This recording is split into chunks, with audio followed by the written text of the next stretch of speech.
الحمد لله رب العالمين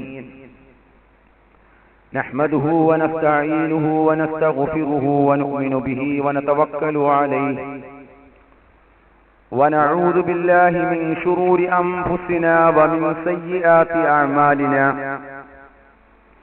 من يهده الله فلا مضل له ومن يضلل فلا هادي له أشهد أن لا إله إلا الله وحده لا شريك له وأشهد أن محمدا عبده ورسوله أرسله بالهدى ودين الحق ليظهره على الدين كله ولو كره المشركون اللهم صل على محمد وعلى آل محمد كما صليت على إبراهيم وعلى آل إبراهيم إنك حميد مجيد اللهم بارك على محمد وعلى آل محمد كما باركت على إبراهيم وعلى آل إبراهيم إنك حميد مجيد أما بعد فإن خير الحديث كتاب الله وخير الهدي هدي محمد صلى الله عليه وسلم وشر الأمور محدثاتها وكل محدثة بدعة وكل بدعة ضلالة وكل ضلالة في النار. أيها الإخوان والأخوات، أوصيكم ونفسي أولا بتقوى الله. أعوذ بالله السميع العليم من الشيطان الرجيم. يا أيها الذين آمنوا اتقوا الله حق تقاته ولا تموتن إلا وأنتم مسلمون. يا أيها الذين آمنوا اتقوا الله وقولوا قولا سديدا يصلح لكم أعمالكم ويغفر لكم ذنوبكم ومن يطع الله ورسوله فقد فاز فوزا عظيما. بسم الله الرحمن الرحيم. وما آتاكم الرسول فخذوه وما نهاكم عنه فانتهوا. പ്രിയമുള്ള സഹോദരന്മാരെ, സഹോദരികളെ, സത്യവിശ്വാസികളെ, വിശ്വാസികളെ, പ്രപഞ്ച സൃഷ്ടാവായ റബ്ബുൽ ആലമീനായ അല്ലാഹുവിന്റെ വിധി വിലക്കുകൾ ജീവിതത്തിൽ പാലിച്ച് തഖ്വയുള്ളവരായി മുത്തഖീങ്ങളായി ജീവിക്കണമേ എന്ന് എന്നെയും നിങ്ങളെയും ഈ സന്ദർഭത്തിൽ ഓർമ്മപ്പെടുത്തുകയാണ്, ഉപദേശിക്കുകയാണ്, തഖ്വ കൊണ്ട് വസിയത്ത് ചെയ്യുകയാണ്. അല്ലാഹു സുബ്ഹാനഹു വ തആല നമ്മെ എല്ലാവരെയും അവൻ ഇഷ്ടപ്പെടുന്ന അവന്റെ യഥാർത്ഥ സജ്ജനങ്ങളുടെ കൂട്ടത്തിൽ നമ്മെ ഉൾപ്പെടുത്തി അനുഗ്രഹിക്കുമാറാവട്ടെ. സുന്നത്തിന്റെ പ്രാധാന്യത്തെ സംബന്ധിച്ചാണ് നാം കഴിഞ്ഞ ആഴ്ചയിൽ പറഞ്ഞുവെച്ചത്. അതിന്റെ ആമുഖം എന്നോണം ആ സുന്നത്ത് പഠിപ്പിച്ചു തന്ന പ്രവാചകൻ ആരാണ് എന്ന് അല്ലാഹുവും റസൂലും നമുക്ക് പഠിപ്പിച്ചു തന്നതാണ്. ആ റസൂലിന്റെ സ്ഥാനവും മഹത്വവും പദവിയും എത്രത്തോളം ഉണ്ട് എന്നുള്ളതാണ് കഴിഞ്ഞ ആഴ്ചയിൽ നാം ഒക്കെ കേട്ടത്. അല്ലാഹുവിന്റെ റസൂലിനുള്ള സ്ഥാനം ഈ ലോകത്തും പരലോകത്തും നമുക്കറിയാം. സയ്യിദുൽ മുർസലീൻ, ഖാതമൻ നബിയീൻ എന്നൊക്കെ അല്ലാഹുവിന്റെ റസൂൽ സല്ലല്ലാഹു അലൈഹി വസല്ലമയ്ക്ക് അങ്ങനെ പലവിധ വിശേഷണങ്ങളും ഉള്ള പ്രവാചകനാണ് മുഹമ്മദ് മുസ്തഫ സല്ലല്ലാഹു അലൈഹി വസല്ലം. ഇനി ആ പ്രവാചകൻ പഠിപ്പിച്ചു തന്ന കാര്യങ്ങൾ, അതിനെയാണല്ലോ നമ്മൾ സുന്നത്ത് എന്ന് പറയുന്നത്. ആ സുന്നത്തിനെ എത്രമാത്രം ഗൗരവത്തോടുകൂടിയാണ്, എത്രമാത്രം പ്രാധാന്യമാണ് ആ വിഷയത്തിൽ നാം കൽപ്പിക്കേണ്ടത് എന്നതാണ് നാം ഇനി മനസ്സിലാക്കുവാൻ പോകുന്നത്. നമുക്കറിയാം, ഇസ്ലാമിന്റെ അടിസ്ഥാന പ്രമാണങ്ങളിൽ ഒന്നാണ് സുന്നത്ത് എന്ന് പറയുന്നത്. അഥവാ ഖുർആൻ, വിശുദ്ധ ഖുർആൻ കഴിഞ്ഞാൽ രണ്ടാം പ്രമാണമായി സുന്നത്ത് നിൽക്കുന്നു. രണ്ടാം പ്രമാണമാണ്. എന്നാൽ തെളിവിന്റെ കാര്യത്തിൽ ഖുർആനും സുന്നത്തും ഒരേ പ്രാധാന്യമാണ്. ഖുർആനിനും സുന്നത്തിനും തുല്യ പ്രാധാന്യമാണ്. ഉദാഹരണമായിട്ട് ഖുർആൻ ഒരു കാര്യം നിഷിദ്ധമാക്കി, ഒരു വിഷയത്തിൽ ഖുർആൻ അത് നിഷിദ്ധമാണ് എന്ന്, മറ്റൊരു വിഷയത്തിൽ സുന്നത്ത് അത് നിഷിദ്ധമാക്കി എങ്കിൽ ഖുർആൻ പറഞ്ഞ ആ നിഷിദ്ധമാക്കിയ കാര്യത്തിന് കൂടുതൽ പ്രാധാന്യമോ, സുന്നത്ത് നിഷിദ്ധമാക്കിയ കാര്യത്തിന് കുറഞ്ഞ പ്രാധാന്യമോ ഇല്ല. മറിച്ച് രണ്ടിനും തുല്യ പ്രാധാന്യമാണ് ഇസ്ലാം കൽപ്പിക്കുന്നത് എന്ന് നമ്മൾ മനസ്സിലാക്കിയത്. അതാണ് വമാ ആതാകുമുർ റസൂലു ഫഖുദൂഹു വമാ നഹാകും അൻഹു ഫന്തഹു. അല്ലാഹു പറയുകയാണ്, വമാ ആതാകുമുർ റസൂലു ഫഖുദൂഹു, നിങ്ങൾക്ക് റസൂൽ കൊണ്ടുവന്നതിനെ നിങ്ങൾ സ്വീകരിച്ചു കൊള്ളുക. വമാ നഹാകും അൻഹു ഫന്തഹു, ഏതൊരു വിഷയത്തിൽ, ഏതൊരു കാര്യത്തിൽ അദ്ദേഹം നിങ്ങൾക്ക് വിലക്കിയോ പാടില്ല എന്ന് പറഞ്ഞോ തടയപ്പെട്ടുവോ അതിൽ നിന്നും നിങ്ങളും വിട്ടുനിൽക്കുക. അല്ലാഹു സുബ്ഹാനഹു വ തആലയുടെ കൽപ്പനയാണ്. റസൂല് കൊണ്ടുവന്നതിനെ സ്വീകരിക്കുക, റസൂല് പിന്നെ തടഞ്ഞതിനെ നിങ്ങൾ വിട്ടുനിൽക്കുക. ഈ ആയത്തിന്റെ വിശദീകരണത്തിൽ അബ്ദുറഹ്മാൻ ഇബ്നു നാസിർ അസ്സഅദി അദ്ദേഹത്തിന്റെ തഫ്സീറു സഅദിയിൽ വിശദീകരിക്കുകയാണ്. ഈ ആയത്തിനെ തഫ്സീർ ചെയ്തുകൊണ്ട് അദ്ദേഹം പറയുകയാണ്, വഅന്നമാ ജാഅ ബിഹി റസൂലു യതഅയ്യനു അലൽ ഇബാദിൽ അഖ്ദു ബിഹി വത്തിബാഉഹു വലാ തഹില്ലു മുഖാലിഫതുഹു وأن نصر الرسول على الحكم الشيء كنص الله تعالى لا رخصة لأحد ولا عذر له في تركه ولا يجوز تقديم قول أحد على قوله. എന്താണ് അദ്ദേഹം പറയുന്നത്? وأنما جاء به الرسول, റസൂൽ സല്ലല്ലാഹു അലൈഹി വസല്ലം കൊണ്ടുവന്നത് സ്വീകരിക്കലും യതഅയ്യനു അലൽ ഇബാദിൽ അഖ്ദു ബിഹി വത്തിബാ, റസൂൽ സല്ലല്ലാഹു അലൈഹി വസല്ലം കൊണ്ടുവന്നത് സ്വീകരിക്കലും പിൻപറ്റലും ദാസന്മാരുടെ മേൽ നിശ്ചയിക്കപ്പെട്ട കാര്യമാണ്. ഈ ആയത്തിന്റെ വിശദീകരണത്തിൽ പറയുക, അത് ഇത്തിബാഉ ചെയ്യലും അത് സ്വീകരിക്കലും ദാസന്മാരുടെ മേൽ നിശ്ചയിക്കപ്പെട്ട കാര്യമാണ്. വലാ തഹില്ലു മുഖാലഫതുഹു, അതിനെതിരെ പ്രവർത്തിക്കാൻ പാടില്ലാത്ത കാര്യമാണ്. റസൂൽ കൊണ്ടുവന്നതിനെ എതിര് പ്രവർത്തിക്കാൻ പാടില്ലാത്ത കാര്യമാണ്. വഅന്ന നസർ റസൂലി അലാ ഹുക്മി ശൈഇ കനസില്ലാഹി തആല, ഒരു കാര്യത്തിൽ റസൂലിന്റെ വിധി അല്ലാഹുവിന്റെ വിധി പോലെയാണ്. ഒരു കാര്യത്തിൽ റസൂൽ ഒരു കാര്യം വിധിച്ചുവോ അത് കനസില്ലാഹി തആല, അത് അല്ലാഹുവിന്റെ വിധി പോലെയാണ്. ലാ റുഖ്സത്തിൻ ലിഅഹദിൻ വലാ ഉദ്റ ലഹു ഫീ തർക്കിഹി, അത് ഉപേക്ഷിക്കാൻ ഒരാൾക്കും ഒരു ന്യായമോ ഇളവോ ഇല്ല. സുന്നത്തല്ലേ, അത് പിന്നെ അങ്ങ് സുന്നത്ത് ആണല്ലോ എന്നൊക്കെ പറഞ്ഞ് മാറി പാടില്ല. ഒരു ഇളവും പാടില്ല. അതിലൊരു ന്യായമോ ഇളവോ, അത് ഉപേക്ഷിക്കുന്ന കാര്യത്തിൽ ഒരു ന്യായമോ ഇളവോ ഇല്ല. വലാ യജൂസു തഖ്ദീമു ഖൗലി അഹദിൻ അലാ ഖൗലിഹി, റസൂലിന്റെ വാക്കിനേക്കാൾ ഒരാളുടെ വാക്കിനും മുൻഗണന നൽകാവുന്നതുമല്ല.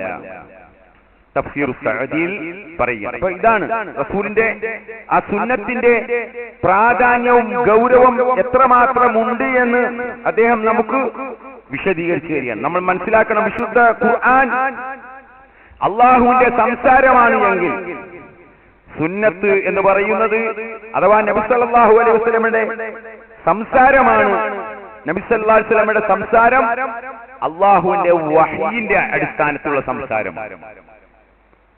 ഖുർആൻ, വിശുദ്ധ ഖുർആൻ അള്ളാഹുവിന്റെ സംസാരമാണ് എങ്കിൽ സുന്നത്ത് അള്ളാഹുവിന്റെ വഹീന്റെ അടിസ്ഥാനത്തിലുള്ള റസൂലിന്റെ സംസാരം. നബി പറയുന്നതും വഹീന്റെ അടിസ്ഥാനത്തിലാണ്. മതം, ദീൻ പറയുന്ന കാര്യം, ഏത് വിഷയത്തിൽ ദീൻ നബി എന്ത് പറയുന്നുവോ അതെല്ലാം അള്ളാഹുവിന്റെ വഹിയാണ് എന്ന് നമ്മൾ മനസ്സിലാക്കണം. സൂറത്തുൻ നജ്മിൽ കാണാം, വമാ യൻതിഖു അനിൽ ഹവാ ഇൻ ഹുവ ഇല്ലാ വഹ്യൂഹാ. വമാ യൻതിഖു അനിൽ ഹവാ, സ്വേച്ഛപ്രകാരം അദ്ദേഹം ഒന്നും സംസാരിക്കുന്നില്ല. സ്വന്തം ഇഷ്ടപ്രകാരം നബി ഒന്നും പറയുന്നില്ല. അള്ളാഹു പറയുകയാണ്, അദ്ദേഹം സ്വന്തം ഇഷ്ടപ്രകാരം സംസാരിക്കുന്നില്ല. ഇൻ ഹുവ ഇല്ലാ വഹ്യൂഹാ, അദ്ദേഹത്തിന് നൽകപ്പെട്ട വഹീന്റെ അടിസ്ഥാനത്തിലല്ലാതെ. ഇപ്പൊ നബി സല്ലല്ലാഹു അലൈഹി വസല്ലമ വഹീന്റെ അടിസ്ഥാനത്തിലാണ്. അപ്പൊ ഹദീസ് എന്ന് പറയുന്നതും അള്ളാഹുവിന്റെ വഹീൽപ്പെട്ടതാണ് എന്ന് നമ്മൾ മനസ്സിലാക്കണം. ഹദീസിന് അത്ര പ്രാധാന്യമുണ്ട്, സുന്നത്തിന് അത്രമാത്രം വിശേഷണമുണ്ട് എന്ന് നമ്മൾ മനസ്സിലാക്കണം. സുന്നത്തിനോട് പുറംതിരിഞ്ഞു പോകുന്ന ഒരു സമീപനം നമുക്ക് പാടുള്ളതല്ല. മറ്റൊരു ഹദീസിൽ ഈ വിഷയത്തിൽ ഇമാം സഹാബി മഅദരീക റളിയല്ലാഹു അൻഹു അദ്ദേഹം പറയുകയാണ്, അൻ റസൂലുള്ളാഹി സ്വല്ലല്ലാഹു അലൈഹി വസല്ലം അന്നഹു ഖാൽ, നബി സല്ലല്ലാഹു അലൈഹി വസല്ലം പറഞ്ഞു, അലാ, നിങ്ങൾ അറിയണം, ഇന്നി ഊതീതുൽ കിതാബ വമിസ്ല മഅഹു, എനിക്ക് ഖുർആൻ നൽകപ്പെടുന്നത് പോലെ തന്നെ വമിസ്ല മഅഹു, അതിനെ അതുപോലെ ഉള്ളതും എനിക്ക് നൽകപ്പെട്ടിട്ടുണ്ട്. എനിക്ക് അല്ലാഹു നൽകിയിട്ടുണ്ട്. അലാ, അറിയണം, ഇന്നി ഊതീതു അൽ കിതാബ, എനിക്ക് ഖുർആൻ നൽകപ്പെട്ടതുപോലെ തന്നെ വമിസ്ല മഅഹു, അതുപോലുള്ളതും നൽകപ്പെട്ടിട്ടുണ്ട്. അപ്പൊ ഖുർആൻ പോലെ തന്നെയാണ് ഹദീസും എന്ന വിഷയത്തിൽ നമ്മൾ മനസ്സിലാക്കി. ഹദീസിന്റെ മേഖല വളരെ വിശാലമാണ്. എത്രമാത്രം സംരക്ഷണ കവചമാണ് ഖുർആനെ സംബന്ധിച്ച് അല്ലാഹു പറഞ്ഞല്ലോ, ഇന്നാ നഹ്നു നസ്സൽനാ ദിക്റ വ ഇന്നാ ലഹു ലഹാഫിദൂൻ എന്ന ഖുർആനിനെ സംബന്ധിച്ച് പറഞ്ഞിട്ടുണ്ട്. ഈ ഖുർആനിന്റെ സംരക്ഷണം അല്ലാഹു ഏറ്റെടുത്തിരിക്കുന്ന കാര്യം. മുൻവേദങ്ങൾക്ക് സംഭവിച്ചതുപോലുള്ള ഒരു കാര്യം ഖുർആനിന് സംഭവിക്കുകയില്ല. അത് ലോകാവസാനം വരെയുള്ള നിലനിർത്തും അല്ലാഹു. ഈ ഖുർആനിനെ സംരക്ഷിക്കും. അതേപോലുള്ള ഒരു സംരക്ഷണം ഹദീസിനുമുണ്ട് എന്നുള്ളതാണ്. ആ ഹദീസ് ഒരാൾക്കും ഒരു കള്ളം പറഞ്ഞുകൊണ്ട് ഒരു ഹദീസുമായിട്ട് മുന്നോട്ട് വരാൻ സാധിക്കുകയില്ല, പിടിക്കപ്പെടും. അത്രമാത്രം ഹദീസിന്റെ വിഷയത്തിലൊക്കെ മുൻകാല സലഫു സാലിഹുകൾ ആ വിഷയത്തിലൊക്കെ ഒരുപാട് ത്യാഗങ്ങളൊക്കെ സഹിച്ചിട്ടുണ്ട്. അതിന്റെ ഹദീസിന്റെ സനദും അതുള്ള ആ കാര്യവും ആ റിപ്പോർട്ട് ചെയ്യുന്ന റാവികളെ കുറിച്ചുമൊക്കെ ഉള്ള പഠനങ്ങൾ നടത്തപ്പെട്ടിട്ടുണ്ട്. വെറുതെ പറഞ്ഞു പോയതല്ല ഹദീസ്. ഇന്നിപ്പോ കുറെ ആളുകളൊക്കെ വന്നിട്ട് പുതിയ ഒരു ഫാഷനാണ് ഇങ്ങനെ നിഷേധിക്കുക, ഹദീസിനെ തള്ളുക, തങ്ങൾക്ക് ബുദ്ധിക്ക് യോജിക്കാത്തതും ഒക്കെ എന്ന് പറഞ്ഞുകൊണ്ട് ഹദീസിനെ തള്ളുന്ന ഒരു പ്രവണത ഈ കാലഘട്ടത്തിൽ വളരെ വർദ്ധിച്ചു വരികയാണ്. എന്നാൽ എത്രമാത്രം ത്യാഗങ്ങൾ സഹിച്ചുകൊണ്ടാണ് ഇമാം ബുഖാരിയെ പോലുള്ള ഇവർ പറയുന്നത് എന്താണ്, വാറോല എന്നൊക്കെയാ പറയുന്നത് ഹദീസിനെ കുറിച്ച്. വാറോല ഈ നബി സല്ലല്ലാഹു അലൈഹി വസല്ലമക്ക് ശേഷം 2 നൂറ്റാണ്ടുകൾ കഴിഞ്ഞിട്ട് ഉണ്ടാക്കിയെടുത്ത വാറോലയാണെന്നൊക്കെയാണ് ഹദീസിനെ സംബന്ധിച്ചൊക്കെ പറയുന്നത്. സഹോദരങ്ങളെ, മഅദല്ലാഹ്, നഊദു ബില്ലാഹ്, അല്ലാഹു നമ്മെ കാത്തുരക്ഷിക്കുമാറാവട്ടെ. അപ്പൊ സഹോദരങ്ങളെ, ഇതാണ് ഹദീസ് എന്ന് പറയും. അതുകൊണ്ട് സുന്നത്തായ ഏതൊരു കാര്യവും നമ്മൾ നിസ്സാരമാക്കരുത്. അതും ഇസ്ലാമിന്റെ പ്രമാണങ്ങളിൽപ്പെട്ടതും നിർവഹിക്കാൻ ബാധ്യതപ്പെട്ടതുമാണ് സുന്നത്ത് എന്ന് പറയും. അത് സുന്നത്തല്ലേ എന്ന് പറഞ്ഞ് ഒഴിവാക്കി വിടാൻ നമുക്ക് പാടുള്ളതല്ല. ഇനി ഖുർആൻ മാത്രമേ ഞാൻ സ്വീകരിക്കുകയുള്ളൂ എന്ന് പറയുന്ന ആളുകൾ എങ്ങനെ ഒരു പരിപൂർണമായ ഇസ്ലാമിക ആരാധനാ കർമ്മങ്ങളൊക്കെ അനുഷ്ഠിച്ച് ജീവിക്കാൻ സാധിക്കും? ഞാൻ ഖുർആൻ മാത്രമേ പിൻപറ്റൂ, സുന്നത്ത് എനിക്ക് വേണ്ട, ഖുർആനിലുണ്ടല്ലോ കുറെ കാര്യങ്ങൾ, അതുകൊണ്ട് ഞാൻ ഖുർആൻ മാത്രമേ സ്വീകരിക്കുകയുള്ളൂ എന്നു പറഞ്ഞു വന്നാൽ അയാൾക്കൊരിക്കലും ഇസ്ലാമിലെ ആരാധന കർമ്മങ്ങൾ അത് പൂർണ്ണമായും അർത്ഥത്തിൽ നിർവഹിക്കാൻ സാധിക്കുകയില്ല. അതുകൊണ്ട് തന്നെ അദ്ദേഹം തെറിച്ചു പോകും എന്നാണ് പണ്ഡിതന്മാർ പറഞ്ഞത്.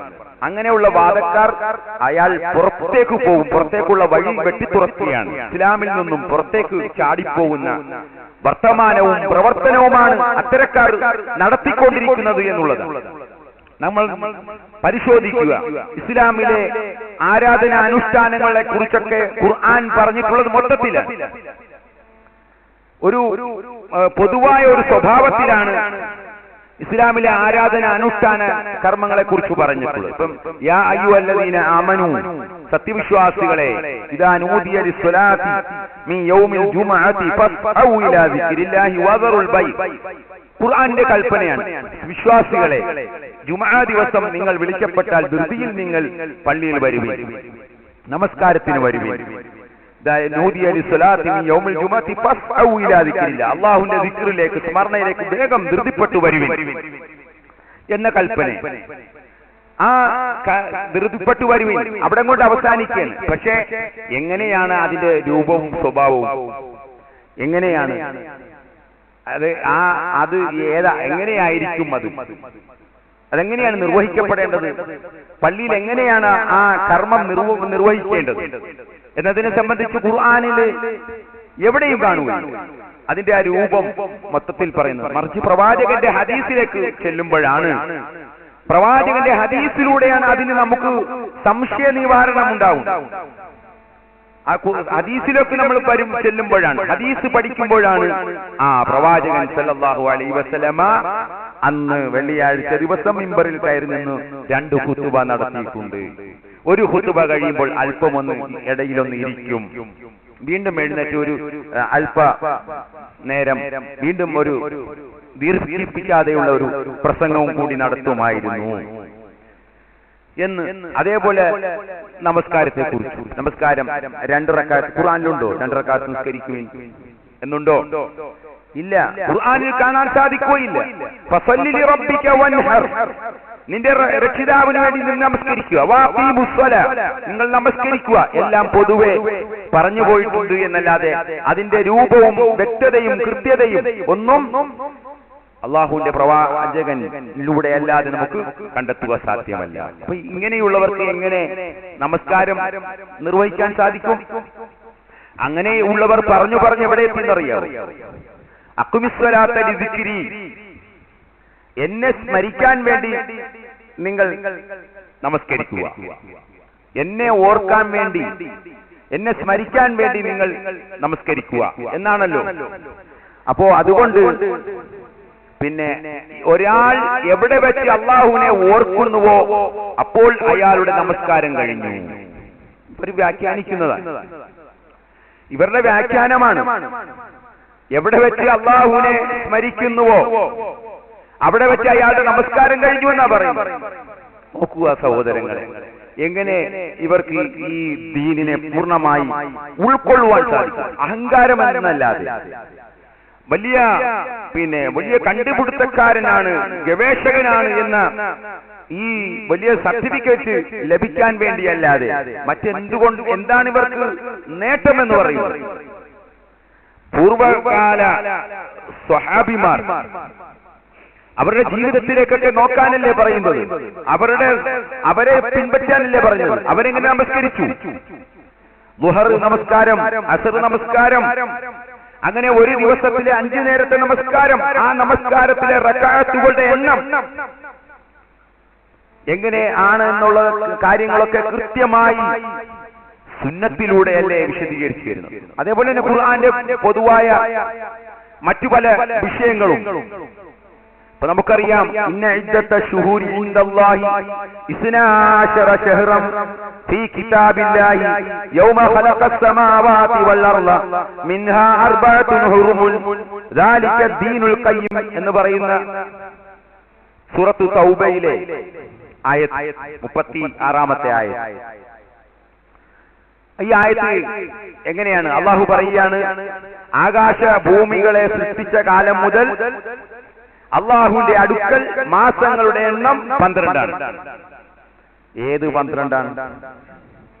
ഏതാണ് ആ മാസങ്ങൾ? ഖുർആനിലില്ല. സൂറത്തുൽ ഫാത്തിഹ മുതൽ 1-ാമത്തെ അധ്യായം സൂറത്തുൽ ഫാത്തിഹ മുതൽ അവസാനത്തെ അധ്യായം സൂറത്തുൻ നാസ് വരെ പരിശോധിച്ചാൽ ഈ മാസം ഏതാണ് എന്ന് വ്യക്തമാവുകയില്ല. അത് ജനുവരി ഫെബ്രുവരി ആണോ? അങ്ങനെയാണോ? അല്ല. അല്ലെങ്കിൽ സഹാബികൾക്ക് പരിചയമുള്ള മുഹറം സഫർ അതാണോ? അത് ആണെന്ന് സമ്മതിച്ചാൽ വീണ്ടും പറയുന്നത് എന്താ? മിൻഹ അർബഅത്തുൻ ഹുറും, അതിൽ 4 പവിത്രമാണ്. 4 അതിൽ പരിശുദ്ധമാണ്, പവിത്രമാണ്. ഏതാണ് ആ 4? ഖുർആനിലുണ്ടോ? ഖുർആനിൽ കാണുക സാധ്യമല്ല. പിന്നെ പ്രവാചകനാണ് അത് വിശദീകരിച്ചു കൊടുക്കുന്നത്. സലാസത്തുൻ മുതവാലിയാത്തുൻ ദുൽഖഅദ ദുൽഹിജ്ജ മുഹറം. ദുൽഖഅദ ദുൽഹിജ്ജ മുഹറം. പിന്നെ പറയുന്നത് റജബിനെ കുറിച്ച്. ഇത് നബി സല്ലല്ലാഹു അലൈഹി വസല്ലമയാണ് പഠിപ്പിച്ചു കൊടുത്തത്. അപ്പോൾ സഹോദരങ്ങളെ, ഈ ഖുർആനിന്റെ വിശദീകരണമാണ് സുന്നത്ത് എന്ന് പറയുന്നത്. ഖുർആനിൽ അല്ലാഹു പറഞ്ഞ കാര്യം അത് നമുക്ക് റസൂൽ സല്ലല്ലാഹു അലൈഹി വസല്ലം വിശദീകരിച്ചു തരികയാണ്. ഖുർആനിൽ അല്ലാഹു പറയുന്നു, വമാ അൻസൽനാ അലൈക്കൽ കിതാബ ഇല്ലാ തുബയ്യിന ലഹുമുല്ലദി ഇഖ്തലഫൂ ഫീഹി വഹുദൻ വറഹ്മതൻ ലിഖൗമിൻ യുഅ്മിനൂൻ. വമാ അൻസൽനാ, നാം അവതരിപ്പിച്ചിട്ടില്ല, അലൈക്കൽ കിതാബ, നിന്റെ മേൽ കിതാബ് അവതരിപ്പിച്ചിട്ടില്ല, വേദഗ്രന്ഥം ഖുർആൻ അവതരിപ്പിച്ചിട്ടില്ല. എന്തിനല്ലാതെ? ഇല്ലാ ലിതുബയ്യിന ലഹും അല്ലദി ഇഖ്തലഫൂ ഫീഹി, അവർ ഭിന്നിച്ച വിഷയത്തിൽ അവർക്ക് കാര്യങ്ങൾ വ്യക്തമാക്കി കൊടുക്കാൻ വേണ്ടിയല്ലാതെ, അവർക്കുള്ള ഇടയിലുള്ള വിഷയങ്ങൾക്ക് ആ വിഷയങ്ങൾ പരിഹരിച്ചു കൊടുക്കാൻ വേണ്ടിയല്ലാതെ, വിശദീകരിച്ചു കൊടുക്കാൻ വേണ്ടിയല്ലാതെ നബിയെ താങ്കൾക്ക് നാം ഖുർആൻ അവതരിപ്പിച്ചിട്ടില്ല. അപ്പൊ ഖുർആനിന്റെ വിശദീകരണമാണ് സുന്നത്ത് എന്ന് പറയുന്നത്. വഹുദൻ വറഹ്മതൻ ലിഖൗമിൻ യുഅ്മിനൂൻ, വിശ്വസിക്കുന്ന ജനങ്ങൾക്ക് അത് സന്മാർഗവും കാരുണ്യമാണെന്നും അറിയിച്ചുകൊണ്ടല്ലാതെ നാം ഖുർആനിനെ അവതരിപ്പിച്ചിട്ടില്ല. അപ്പം ഇത് ഖുർആൻ അവതരിപ്പിച്ചത്, ഖുർആൻ ഇങ്ങനെ ഒന്നാകെ ഇറക്കി കൊടുക്കുകയല്ലല്ലോ. ഖുർആൻ അങ്ങനെയാണോ? ജിബ്രീൽ അലൈഹിസ്സലാത്തു വസ്സലാം ഒരു ദിവസം കൊണ്ടുവന്ന് കൊടുക്കുകയായിരുന്നോ? ഒരു കിതാബ് കയ്യിലേൽപ്പിക്കുകയായിരുന്നോ? അല്ലല്ലോ. സന്ദർഭത്തിനനുസരിച്ചല്ലേ. 23 വർഷക്കാലത്തെ ജീവിതകാലത്തിനിടയിൽ പല പല സമയത്തും സന്ദർഭങ്ങളിലുമായിട്ടാണല്ലോ വിശുദ്ധ ഖുർആനിന്റെ അവതരണം പൂർത്തീകരിക്കുന്നത്. എന്തെല്ലാം സന്ദർഭങ്ങൾ! ഓരോ സന്ദർഭത്തിനനുസരിച്ചും ആളുകൾ വന്ന് സംശയം ചോദിക്കും. നബിക്ക് അറിയാമെങ്കിൽ അപ്പോൾ പറയും, അല്ലെങ്കിൽ പിന്നെ പറയും. വഹയി വന്നതിന് ശേഷം പറഞ്ഞു. അങ്ങനെ എന്തെല്ലാം വിഷയങ്ങൾ, അതൊക്കെയും നബി സല്ലല്ലാഹു അലൈഹി വസല്ലമ വിശദീകരിച്ചു കൊടുക്കുകയാണ് ആളുകൾക്ക്. അതല്ലേ ഒരു നബിയുടെ റോൾ എന്ന് പറയുന്നത്. ഒരു പ്രവാചകന്റെ റോള് എന്ന് പറയുന്നത് അതാണല്ലോ. പ്രവാചകൻ ആണല്ലോ, അള്ളാഹു അയച്ച ദൂതനാണല്ലോ. അപ്പോൾ സഹോദരങ്ങളെ, അത്രമാത്രം ഓരോ വിഷയത്തിലും, നോമ്പാവട്ടെ, സക്കാത്ത് ആവട്ടെ, എങ്ങനെ കൊടുക്കണം സക്കാത്ത് നമുക്ക് പറയാൻ പറ്റുമോ? സക്കാത്ത് കൊടുക്കാൻ പറഞ്ഞിട്ട് വഖീമുസ്സലാത്ത വാത്തുസ് സക്കാത്ത്. പക്ഷെ ആ സക്കാത്ത് എങ്ങനെയാണ്, എത്രയാണ് എന്നൊക്കെ നമുക്ക് ഹദീസിൽ നിന്നാണ് കിട്ടുന്നത്, ഖുർആനിൽ നിന്ന് കിട്ടുകയില്ല. ഖുർആനിന്റെ അതിന്റെ അവകാശികളെ 8 വിഭാഗത്തെ കുറിച്ചൊക്കെ പറയുന്നു. ഫഖീർ, മിസ്കീന്, വാരിമു എന്നൊക്കെ പറഞ്ഞിട്ട് ഇബ്നു സബീൽ എന്തൊക്കെ പറഞ്ഞിട്ട് മിസ്കീന്മാരെ കുറിച്ചും ഫഖീറിനെ കുറിച്ചും വഴിയാത്രക്കാരനെ കുറിച്ചും അള്ളാഹുവിന്റെ മാർഗത്തിൽ പണിയെടുക്കുന്നവരെ കുറിച്ചും അവർക്കൊക്കെ ഈ സക്കാത്തിന് അവകാശമുണ്ട് എന്ന് പറയുന്നു. പക്ഷേ ആര് എത്രയാണ് നൽകപ്പെടേണ്ടത്, ഒരാൾ എത്ര നൽകണം എന്ന വിഷയങ്ങളൊക്കെ അത് വിശദീകരിച്ച് തരുന്നത് ഹദീസിലൂടെയാണ്. അപ്പൊ ഹദീസിന്റെ സ്ഥാനം നമ്മൾ മനസ്സിലാക്കണം. ഹദീസിനും വലിയ സ്ഥാനമുണ്ട് എന്നുള്ള കാര്യം നമ്മൾ അറിയണം. അപ്പൊ ഈ സുന്നത്തിന് നമ്മൾ സമ്പൂർണമായി കീഴൊതുങ്ങണം. ഈ പറയുന്ന സുന്നത്തിന് നമ്മൾ പൂർണ്ണമായും കീഴൊതുങ്ങണം. അവിടെ എന്റെ ബുദ്ധിക്ക് യോജിക്കുന്നില്ല, ഈ നൂറ്റാണ്ടിന് പറ്റിയതല്ല എന്നൊക്കെ പറഞ്ഞുകൊണ്ട് ഹദീസിനെ തള്ളിക്കളയാൻ പാടുള്ളതല്ല. എന്റെ യുക്തിക്ക്, എന്റെ ബുദ്ധിക്ക് അങ്ങനെയാണോ? അങ്ങനെയെങ്കിൽ അലി റളിയല്ലാഹു അൻഹു പറയുന്ന ഒരു വാക്കുണ്ട്. അലി റളിയല്ലാഹു അൻഹു അദ്ദേഹം പറയുകയാണ്, അലി ഇബ്നു അബീ ത്വാലിബ് റളിയല്ലാഹു അൻഹു ഖാല ലൗ കാന ദീനു ബിർറഅയി ലകാന അസ്ഫല അൽ-ഖുഫി ഔലാ ബിൽ-മസ്ഹി من أعلاه وقد رأيت رسول الله صلى الله عليه وسلم يمسح على ظاهر خفيه رواه أبو داود. അബൂ ദാവൂദ് ഉദ്ധരിക്കുന്ന ഹദീസാണ്. എന്താണ്? അലി റളിയല്ലാഹു അൻഹു പറയുകയാണ്, ലൗ കാന ദീനു ബിർറഅയി, ഈ ദീൻ എന്ന് പറയുന്നത് ആളുകളുടെ അഭിപ്രായം അനുസരിച്ചായിരുന്നു എങ്കിൽ ലകാന അസ്ഫലൽ ഖുഫി ഔലാ ബിൽ മസ്ഹി മിൻ അഅലാഹി, ഈ ഖുഫയിൽ തടവലുണ്ടല്ലോ, ഖുഫ സോക്സിന്റെ മേൽ തടവുക, ആ സോക്സിന്റെ മേൽ തടവുന്നതിനെ സംബന്ധിച്ച് യാത്രക്കാരന് 3 ദിവസവും അല്ലാത്തവൻ 1 ദിവസം എന്നൊക്കെ പറഞ്ഞ് നമ്മൾ പഠിച്ചിട്ടുണ്ടല്ലോ. അപ്പോ അങ്ങനെ ആ തടവുന്ന വിഷയത്തിൽ പറഞ്ഞത് ആളുകളുടെ ബുദ്ധിക്ക് അനുസരിച്ചായിരുന്നെങ്കിൽ ദീൻ എന്നുള്ളത് എങ്കിൽ ഖുഫയുടെ താഴ്ഭാഗം തടവാനായിരുന്നു പറയേണ്ടിയിരുന്നത്. ഖുഫയുടെ താഴ്ഭാഗത്ത് അവിടെയാണല്ലോ അഴുക്കും പിടിച്ചു പറ്റുക, അഴുക്കും പൊടിയും പിടിക്കുന്ന അവിടെയാണ്. പക്ഷേ നബി സല്ലല്ലാഹു അലൈഹി വസല്ലമ തടവിയത് അദ്ദേഹം പറയാണ്, വഖദ് റഅയ്തു റസൂലല്ലാഹി സല്ലല്ലാഹു അലൈഹി വസല്ലം യംസഹു അലാ വാഹിരി ഖുഫൈഹി, നബി സല്ലല്ലാഹു അലൈഹി വസല്ലമ തടവിയത് ഖുഫയുടെ മുകളിലാണ്. നോക്കുക, അപ്പൊ നബി മുകളിൽ തടവി, അത് സ്വീകരിക്കുക, അതിനപ്പുറം നമുക്ക് ചെയ്യാൻ അവകാശമില്ല, ചോദ്യമില്ല, ചോദ്യം ചെയ്യാൻ പാടില്ല. ചോദ്യം ചെയ്യാതെ അനുസരിക്കുക, അതാണ് ഇത്തിബാഉർ റസൂൽ എന്ന് പറയുന്നത്. യാ അയ്യുഹല്ലദീന ആമനൂ അത്തിയുല്ലാഹ വഅത്തിയുർ റസൂൽ, സത്യവിശ്വാസികളെ നിങ്ങൾ അല്ലാഹുവിനെയും റസൂലിനെയും അനുസരിക്കുക. ഫഇൻ തനാസഅതും ഫീ ശൈഇൻ ഫറദ്ദൂഹു ഇലല്ലാഹി വറസൂൽ, അല്ലേ? ഒരു കാര്യത്തിൽ നിങ്ങൾക്കിടയിൽ അഭിപ്രായ വ്യത്യാസം ഉണ്ടായാൽ ഫറദ്ദൂഹു ഇലല്ലാഹി വറസൂൽ, നിങ്ങൾ ആ കാര്യത്തെ അല്ലാഹുവിലേക്കും റസൂലിലേക്കും മടങ്ങുക. 3 കൂട്ടരെ പറഞ്ഞു. പക്ഷേ അഭിപ്രായ വ്യത്യാസം ഉണ്ടായ ഉലുൽ അംറിനെ മാറ്റി നിർത്തി, അവിടെ റസൂലിനെ മാത്രമേ പറഞ്ഞുള്ളൂ. അള്ളാഹു കഴിഞ്ഞിട്ട് റസൂലിനെ മാത്രം കൊണ്ട് നിർത്തി. സംശയ നിവാരണത്തിന് അവിടെയാണ്. അവർക്ക് മാത്രമേ ദീനിൽ എന്തെങ്കിലും പറയാൻ പറ്റുകയുള്ളൂ, അള്ളാഹുവിനും റസൂലിനും സല്ലല്ലാഹു അലൈഹി വസല്ലം. അപ്പൊ സഹോദരങ്ങൾ, അത്ര മാത്രം പ്രാധാന്യമാണ് ഉള്ളത്. മുൻഗാമികളായ സലഫുസ് സ്വാലിഹീങ്ങളൊക്കെ സുന്നത്തിന് എത്രമാത്രം പ്രാധാന്യം കൽപ്പിച്ചിട്ടുണ്ട് നമ്മൾ പഠിക്കണം, മനസ്സിലാക്കേണ്ടതുണ്ട്. അബൂബക്കർ സിദ്ദീഖ് റളിയല്ലാഹു അൻഹു, അല്ലേ? അബൂബക്കർ ഇബ്നു അബീ ഖുഹാഫയാണ്. ആ അബൂബക്കർ സിദ്ദീഖിന് സിദ്ദീഖ് എന്ന പേര് കിട്ടാൻ കാരണം എന്താണ്? സിദ്ദീഖ് എന്ന പേര് വന്നത് എന്താണ്? നബി സല്ലല്ലാഹു അലൈഹി വസല്ലമ ഒരു ദിവസം മക്കയിൽ നിന്നും അങ്ങ് അകലെ ഉള്ള ബൈത്തുൽ മുഖദ്ദസിലേക്ക് ഒരു രാത്രി യാത്ര നടത്തി, രാപ്രയാണം, അല്ലെ? ഇസ്രാഉ മിഅ്റാജ് നമ്മൾ എന്ന് പറയും. ഇസ്രാഉ മിഅ്റാജ്, അവിടെ നിന്ന് ആകാശത്തേക്ക് പോയി എന്ന് റസൂൽ സല്ലല്ലാഹു അലൈഹി വസല്ലമ പിറ്റേന്ന് നേരം വെളുത്തപ്പോൾ ആളുകളോടത് പറഞ്ഞു. അങ്ങനെ ആളുകൾക്കിടയിൽ ഒരു ചെറിയ കശപിശ. അപ്പൊ അബൂബക്കർ സിദ്ദീഖ് ദൂരെ എവിടെയോ ആണ്, അവിടെ ഒരാൾ ഓടിയെത്തി. പിന്നെ പ്രവാചകൻ ഇങ്ങനെയൊക്കെ പറയുന്നുണ്ടല്ലോ, താങ്കൾ വിശ്വസിക്കുമോ? നബിയാണോ അത് പറഞ്ഞത്? എങ്കിൽ ഞാൻ ഇതാ വിശ്വസിച്ചിരിക്കുന്നു എന്നാ പറഞ്ഞത്. അതാണ് സത്യസന്ധൻ. അബൂബക്കർ സിദ്ദീഖ് റളിയല്ലാഹു അൻഹു സിദ്ദീഖ് എന്ന പേര് കിട്ടിയത് അങ്ങനെയാണ്. എന്നിട്ട് അദ്ദേഹം പറയുന്നുണ്ട്, അതിനും വലുതല്ലേ നമ്മൾ വിശ്വസിക്കുന്നത്, ഏഴാം ആകാശത്തു നിന്നും അള്ളാഹുവിന്റെ വഹി ഇതാ മുഹമ്മദ് മുസ്തഫ സല്ലല്ലാഹു അലൈഹി വസല്ലമയ്ക്ക് ലഭിക്കുന്നു എന്നത് അതിനും വലിയ കാര്യമല്ല, അതിൽ നമ്മൾ വിശ്വസിക്കുന്നില്ല എന്നാ ചോദിച്ചു. നോക്കുക, അപ്പോൾ സഹോദരങ്ങളെ, സുന്നത്തിന് അത്രമാത്രം സ്ഥാനമുണ്ട്. നോക്കുക, വിശുദ്ധ ഖുർആനിൽ അല്ലാഹു സുബ്ഹാനഹു വ തആല പറയുന്നത് ഫലാ വറബ്ബിക ലാ യുമിനൂൻ.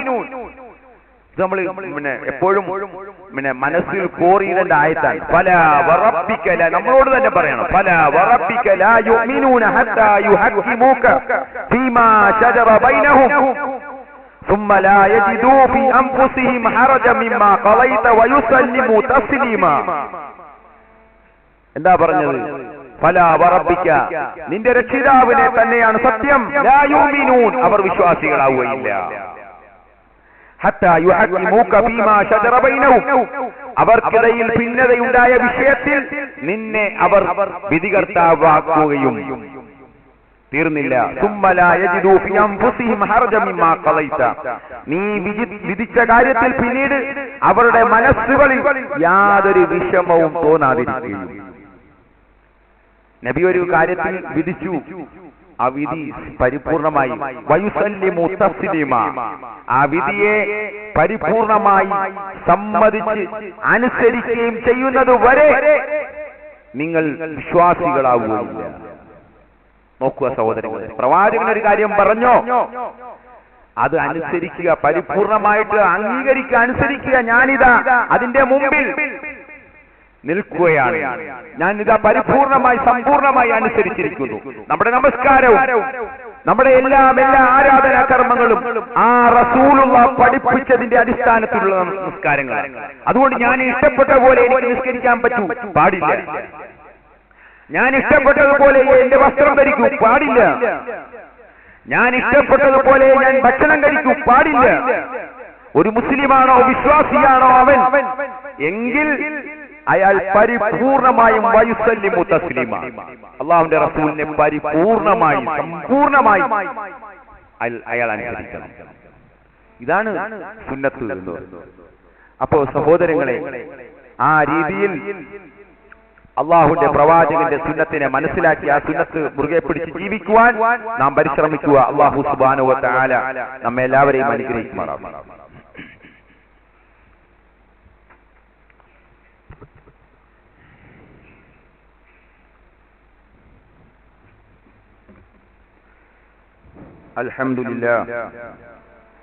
അൽഹംദുലില്ലാഹി റബ്ബിൽ ആലമീൻ والعاقبة للمتقين وصلى الله على نبي المرسلين وعلى آله وصحابه أجمعين. أما بعد، اتقوا الله عباد الله، أوصيكم ونفسي أولا ثانيا بتقوى الله.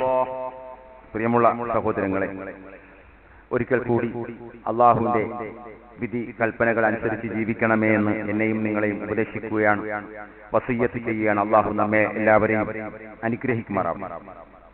പറഞ്ഞു വന്നത് സുന്നത്തിന്റെ പ്രാധാന്യത്തെ സംബന്ധിച്ചാണ്.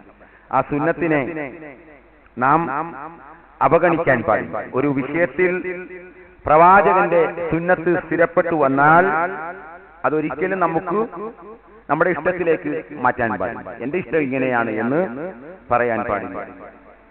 അത് തന്റെ ഇഷ്ടത്തിനെതിരായാലും തനിക്കെതിരായാലും ആ സുന്നത്തിനെയാണ് നമ്മൾ മുറുകെ പിടിക്കേണ്ടത്. അതാണ് മുത്തബിഉ സുന്ന എന്ന് പറയുന്നത്, അല്ലെങ്കിൽ ഇത്തിബാഉ റസൂൽ എന്നൊക്കെ പറയുന്നത്. അതിനെ അല്ലാഹുവിന്റെ റസൂലിനെ പിൻപറ്റുക എന്ന് പറയുന്നത്, അതാണ് സുന്നികൾ അഥവാ സുന്നത്തിനെ പിൻപറ്റുക എന്ന്. ആ പേരിന് അർഹരായി നമ്മളൊക്കെ മാറേണ്ടതുണ്ട്. യഥാർത്ഥ സുന്നത്തിനെ മുറുകെ പിടിക്കുന്നവരായിരിക്കണം സുന്നികൾ. മലയാള പദം ലോബ് അങ്ങനെ ഉണ്ടായതാണ് സുന്നികൾ. സുന്നികൾ എന്ന് പറയുന്നത് സുന്നത്തിനെ പിൻപറ്റുന്നവരെന്നാണ് അതിന്റെ അറബി. സുന്നത്ത് മുറുകെ പിടിക്കുന്നവർ, സുന്നത്തിനെ പിൻപറ്റുന്നവർ എന്നൊക്കെയാണ്. അങ്ങനെ സുന്നത്തിനെ അനുധാവനം ചെയ്യുന്ന, സമ്പൂർണമായി അനുസരിക്കുന്നവരായിരിക്കണം നാം ഓരോരുത്തരും. അല്ലെങ്കിൽ എന്താ സംഭവിക്കുക? വിശുദ്ധ ഖുർആൻ സൂറത്ത് നൂറിൽ പറയുകയാണ്, ഫൽയഹ്ദരില്ലദീന യുഖാലിഫൂന അൻ അംരിഹി അൻ തുസീബഹും ഫിത്ന ഔ യുസീബഹും അദാബുൻ അലീം. ഫൽയഹ്ദരില്ലദീന, അവർക്ക് മുന്നറിയിപ്പ് നൽകുക, താക്കീത് നൽകുക, അല്ലദീന യുഖാലിഫൂന അൻ അംരിഹി, അദ്ദേഹത്തിന്റെ കൽപ്പനകൾക്ക് എതിരു പ്രവർത്തിക്കുന്ന ആളുകൾ, അദ്ദേഹത്തിന്റെ കൽപ്പനയ്ക്ക് എതിര് പ്രവർത്തിക്കുന്ന ആളുകൾ സൂക്ഷിച്ചുകൊള്ളട്ടെ. എന്താണ് സൂക്ഷിക്കേണ്ടത്? അൻ തുസീബഹും ഫിത്ന, ഫിത്ന വരുന്നതിനെ കുറിച്ച്, കുഴപ്പം വരുന്നതിനെ സംബന്ധിച്ച് സൂക്ഷിച്ചുകൊള്ളട്ടെ. അതേപോലെ ഔ യുസീബഹും അദാബുൻ അലീം, അല്ലെങ്കിൽ വേദന ഏറിയ ശിക്ഷയെ അവർ ഭയന്നുകൊള്ളട്ടെ എന്നാണ് വിശുദ്ധ ഖുർആൻ മുന്നറിയിപ്പ് നൽകുന്നത്. അല്ലാഹുവിന്റെ റസൂലിന്റെ കൽപ്പനകൾക്കെതിരെ പ്രവർത്തിച്ചാൽ ഉണ്ടാകാൻ പോകുന്ന അവസ്ഥയാണ് ഈ പറഞ്ഞത്. ഖുർആൻ നമുക്ക് പഠിപ്പിച്ചു തരിക. അതേപോലെ ഹദീസിൽ കാണാം, ഖാല റസൂലുള്ളാഹി സ്വല്ലല്ലാഹു അലൈഹി വസല്ലമ ഫമൻ റഗിബ അൻ സുന്നതി ഫലൈസ മിന്നി, എന്റെ സുന്നത്തിനോട് ആരെങ്കിലും വിമുഖത കാണിച്ചാൽ ഫലൈസ മിന്നി, അവൻ എന്നിൽപ്പെട്ടവനല്ല. ഈ ഹദീസിനെ വിശദീകരിച്ചുകൊണ്ട് ഇമാം ഇബ്നു ഹജറുൽ അസ്ഖലാനി പറയുകയാണ്, ഹദീസിൽ സുന്നത്ത് കൊണ്ടുള്ള വിവക്ഷ മാർഗം എന്നാണ്, അല്ലാതെ ഫർളിന് അഭിമുഖമായ എടുത്താൽ കൂലിയുള്ളതും ഉപേക്ഷിച്ചാൽ ശിക്ഷയുള്ളതുമായ ഉപേക്ഷിച്ചാൽ ശിക്ഷയില്ലാത്തതുമായ കാര്യം എന്ന വിവക്ഷയല്ല അത് ഇവിടെ പറയുന്ന സുന്നത്ത് കൊണ്ട് ഉള്ള സുന്നത്ത് എന്നതുകൊണ്ട് ഉദ്ദേശിക്കുന്നു. ഒരു വസ്തുവിനോട് വിമുഖത കാണിക്കുക എന്നാൽ അതിൽ നിന്നും വേറൊന്നിലേക്ക് തിരിയുക എന്ന്. ആരെങ്കിലും ഫമൻ റഗിബ അൻ സുന്നത്തി എന്ന് പറഞ്ഞല്ലോ, എന്റെ സുന്നത്തിൽ നിന്നും ആരെങ്കിലും വിമുഖത കാണിച്ചാൽ, ആ മാർഗത്തോട് ആരെങ്കിലും അല്ലെങ്കിൽ ആ ഒരു വസ്തുവിനോട് വിമുഖത കാണിക്കുക എന്ന് പറഞ്ഞാൽ അതിൽ നിന്നും വേറൊന്നിലേക്ക് തിരിയുക എന്ന്. അത് എന്റെ മാർഗം ഉപേക്ഷിക്കുകയും എന്റേതല്ലാത്തവരുടെ മാർഗം സ്വീകരിക്കുകയും ചെയ്തുവോ അവൻ എന്നിൽപ്പെട്ടവനല്ല എന്നതാണ് ഹദീസ് കൊണ്ട് ഉദ്ദേശിക്കപ്പെടുന്നത് എന്നാണ് ഫത്ഹുൽ ബാരിയിൽ ഇബ്നു ഹജറുൽ അസ്ഖലാനി പറഞ്ഞു തരുന്നത്. അപ്പം അതുകൊണ്ട് ഇത്ര പ്രാധാന്യം റസൂലിന്റെ സുന്നത്തിനോട്. എന്തെല്ലാം സുന്നത്തുകളുണ്ട്. ഒരു ദിവസം നമുക്ക് ഉറക്കം ഉണർന്നാൽ എന്തെല്ലാം സുന്നത്തുകളാണ്, എത്ര സുന്നത്തുകളാണ് നമ്മൾ അറിയാതെ നഷ്ടപ്പെട്ടു പോകുന്നത് നമ്മുടെ ജീവിതത്തിൽ. നമ്മളൊന്ന് നോക്കുക എന്തെല്ലാം ഓരോ വിഷയത്തിലൊക്കെ. പക്ഷെ നമ്മൾ നാട്ടുനടപ്പിന്റെ പിന്നാലെയാണ് കൂടുന്നത്. നാട്ടിലെന്ത് നടക്കുന്നു അതാണ് സുന്നത്തിനെ ഒഴിവാക്കിയിട്ട് ആ സുന്നത്തിന്റെ സ്ഥാനത്ത് നാട്ടുനടപ്പാണ് പലതും നടപ്പാക്കിക്കൊണ്ടിരിക്കുന്നത്. നമ്മുടെ വീടുകളിലാവട്ടെ മറ്റു സ്ഥലങ്ങളിലാവട്ടെ എല്ലായിടത്തും. പ്രവാചകൻ പിന്നെ വലതിനെ മുന്തിച്ചിരുന്നു, നമ്മൾ ശ്രദ്ധിക്കാറുണ്ടോ? വലതു ഭാഗം വസ്ത്രം ഉടുക്കുമ്പോൾ വലത്തോട്ട്, മുടി ഈരുമ്പോൾ വലതുഭാഗം, ചെരുപ്പ് ധരിക്കുമ്പോൾ വലതുഭാഗം, ഭക്ഷണം കഴിക്കുമ്പോൾ വലത്, അല്ലേ? നബി സല്ലല്ലാഹു അലൈഹി വസല്ലം ഒരു മനുഷ്യനോട് പറയുന്നുണ്ടല്ലോ, കുൽ ബിയമീനിക, നീ വലത് കൈ കൊണ്ട് ഭക്ഷണം കഴിക്കൂ. അപ്പൊ ഇയാള് പറയാണ്, എനിക്ക് പറ്റത്തില്ല, എനിക്ക് സാധിക്കില്ല. അപ്പൊ നബി പറഞ്ഞു, അന്നാ നിനക്ക് അത് സാധിക്കാതെ പോട്ടെ. അപ്പൊ ഹദീസ് റിപ്പോർട്ട് ചെയ്യുന്ന ആള് പറയുന്നത് അഹങ്കാരത്തിന്റെ പറച്ചിലാണ് ആ പറഞ്ഞത്. പിന്നെ ഒരിക്കലും അയാളുടെ വലതു കൈ വായുവിലേക്ക് ഉയർന്നിട്ടില്ല എന്ന് ഹദീസിൽ പറയുന്നു. നബിയെ ധിക്കരിച്ചു. ഇപ്പൊ നോക്കുക സഹോദരങ്ങൾ, എത്രമാത്രം ഗൗരവമുണ്ട്. അപ്പൊ ഈ വിഷയത്തിലൊക്കെ ഹദീസിന്റെ വിഷയത്തിൽ അതിനർഹമായ പ്രാധാന്യം, ഖുർആനിന് എത്രമാത്രം പ്രാധാന്യം നാം കൽപ്പിക്കുന്നുണ്ടോ അതേ അടുത്ത് സമമായിട്ടല്ലെങ്കിൽ അതിന്റെ തൊട്ടടുത്തെങ്കിലും ഹദീസിനെ നമ്മൾ കൊണ്ടുവന്ന് നിർത്തണം. ഹദീസ് നമ്മുടെ ജീവിതത്തിൽ ഖുർആനിന്റെ വിശദീകരണമാണ് ഈ സുന്നത്ത് എന്ന് പറയുന്നത്. അത് നമ്മൾ പൂർണ്ണമായും നമ്മുടെ ജീവിതത്തിൽ പാലിക്കുക, ആ സുന്നത്തിനെ പൂർണ്ണമായും അനുധാവനം ചെയ്യുക, പിൻപറ്റുക.